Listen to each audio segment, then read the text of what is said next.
Welcome to the return of 3-Minute Modernist. I'm your host, Chris Garcia. I'm going to be re-recording a number of pieces, also re-releasing old files as I find them, since sadly Podcast Garden destroyed the first run. But I thought a great place to start for this first episode was with an amazing record in auction for pen and ink. Bernie Wrightson is one of the creators of Swamp Thing, along with Len Wein, and Journey Planet will be doing an issue all about Swamp Thing in March.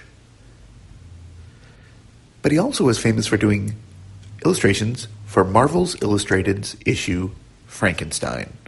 And the cover is one of the true masterpieces. It's the monster confronting his creator.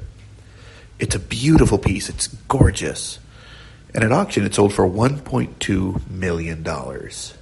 That's a huge number, but the key to this work isn't the fact that it was a comic cover, but the amazing amount of incredible detail. Bernie Wrightson is the finest artist for getting a visceral quality, and everything he does, whether it's scientific equipment, whether it's the monster itself, has this almost vegetal quality.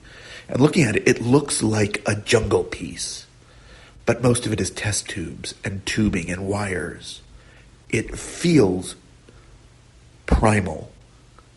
And getting across that sensation is really key to what make Wrightson's work. But the monster itself is beautiful.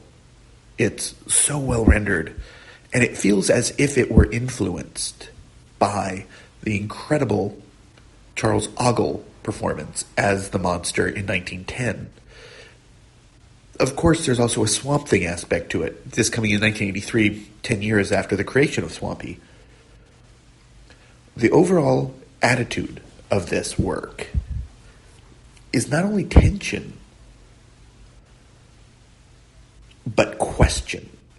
The question that's being asked is, who is the more powerful being? The one who created the work and unleashed it onto the world, or the creature?